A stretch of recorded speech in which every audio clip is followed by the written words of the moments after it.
Welcome to the Florida Peanut Podcast. We hope you enjoyed this episode of news briefings from Executive Director Laura Fowler Goss. Thanks to Tyron Spearman and the Peanut Farm Market News. I'm reading from issue number 94, dated July 18, U.S. Peanut Crop Update in Georgia. Most of the state saw little rain as temperature and humidity rose. Peanuts were pegging and looking better as the soil moisture levels decreased. Drowned peanut and cotton fields were reported in southwest Georgia, as well as an increase in weed pressure. Alabama. Much of the state received moderate to significant rain last week. Peanuts were blooming in many areas and pegging made good progress. In Florida, much of the state received light to moderate rain last week, with the exception being the Panhandle, who received significant amounts. Reporters noted instances of field flooding. Peanut pegging continued to advance at a good rate and neared completion by week's end. Mississippi. Peanuts are 100% planted and 95% emerged. Carolinas. Rainfall varied across the states, with some areas of the PD region in South Carolina receiving nearly 8 inches. Peanut pegging progressed as growers applied fungicides and herbicides. Virginia. Abnormally dry to moderate drought conditions. Weather was warm with scattered rain. Oklahoma. Drought conditions rated 57% abnormally dry to exceptional drought. Texas. Drought conditions ranged from none to exceptionally dry. Overall, 69% of peanuts estimated at pegging, and conditions 1% very poor, 3% poor. The rating of fair 28%, good 62%. We're thankful for that, and excellent 6%. On farmprogress.com, I enjoyed an article written by Dr. Barry Tillman, dated July 18, concerning spotted wilt in this year's peanut crop. I'll give you the synopsis here.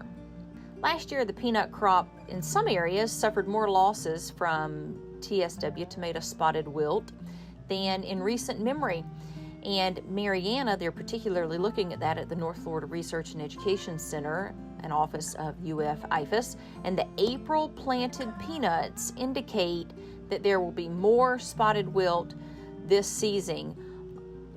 Although, we can't do much about the disease during the season, it is a good time to evaluate production practices for next season, says Dr. Tillman.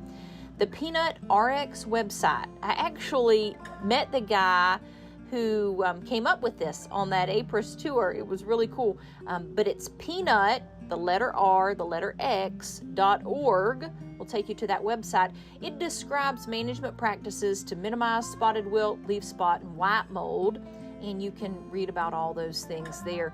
Spotted wilt is most likely to show up in peanuts planted prior to May 10, which is obviously a concern here in Florida, in peanuts with the skippy stand or where thimet was not used. If you on your farm are seeing more spotted wilt this year and any of these factors that we mentioned are true, it's a good idea to use the Peanut RX calculator to determine how you can lower the risk before planting next year. That's a quote from Dr. Tillman. It's also a good idea to calculate the risk of leaf spot and white mold based on your planting date, variety, and crop rotation. The risk will determine how aggressive the fungicide program should be and the type of materials that need to be sprayed. You can find out more at the Peanut Field Day coming up on August 10th at the Mariana Research Center, and the Peanut Field Day coming up on August 22nd at the Live Oak Research Field Day. Southeast AgNet brings us a very depressing yet important thing to note. The USDA has released their cost of production forecast for major field crops. Now, this does not specifically include peanuts, but it does include corn, soybeans, wheat, cotton, rice, and a few others. The cost, according to USDA, for inputs will likely be the third highest level of all time, only slightly lower than the record high in 2022. Some input costs like fertilizer and chemicals are expected to decline from this year, but other things like seed, labor, machinery, taxes, insurance, they are expected to go up. USDA reports that since 2020, the total costs paid by farmers to raise crops and care for livestock have increased by more than $100 billion. That's 28%, an all-time high of $460 billion here in 2023. USDA's current input cost projections, trend yields, and commodity price trends, several major field crops may experience marketing year average prices below break-even levels this year and into 2024. This article comes with references from the National Association of Farm Broadcasters. It is certainly not what anybody wants to hear, but it is certainly very important to be aware of. Let's talk about this year's peanut crop, especially as it relates to the past couple of years. In the state of Florida, 175,000 acres of peanuts have been planted, and we are expecting to harvest about 165,000 acres, and that's on trend, about 10 less. We see that over the previous years. All in all, we are at 1,578,000 planted acres, with 1,537,000 acres estimated to be harvested, which is better than last year and about the same as the 2021 crop. We see that the Alabama crop planted acres relatively the same, as well as Arkansas. Georgia's up. Last year, 685. This year, 760,000 acres.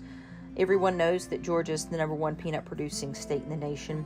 Mississippi is right there in the teens with 16,000 acres planted. 6,000 in New Mexico. Nice to see those folks on the board. They are down a little, however. North Carolina is up this year to 130,000. 16 also there in Oklahoma. 85,000 in South Carolina. Texas, 155,000. So right now, if we're looking, obviously, Georgia is number one in planted acres. Then Florida comes in number two in planted acres, followed closely by Alabama at number three, Texas at number four, and then we certainly won't forget Virginia, staying right on target there with 30,000 acres planted and expected to be harvested. It's very interesting to me to see these numbers on which states fluctuate on the planted acres versus the estimated harvested acres. Good news, though. It's good news across the board. As we wrapped up the month of June, more than half of the acreage was rated to be in good and excellent condition, which was more than the close of the month last year. So this is good news to see. I'll also report to you that corn planted acres is estimated at 94 million acres, which is up 6% over last year. And soybeans planted acres, 83.5 million, down 5%. Wheat, just shy of 50 million planted acres, which is also an increase over last year. And cotton, 11 million acres, which is down 19% over last year. It's interesting to see how these numbers fluctuate from year to year, but I am really thrilled to see Florida with 175,000 acres of peanuts planted here in 23, and we'll see if we can get the majority of those harvested in the coming months. Here's some exciting news for peanut growers. The Planters brand saw increases of 8% for the quarter that ended in June, and Skippy peanut butter has achieved the number one share position in Mexico. Skippy also achieved the number one share position in the Philippines and is working to build presence in the country. CEO reports the team drove excellent growth for Skippy and Planters brand during the quarter, and that is very exciting, not only for Hormel, but also for peanut growers.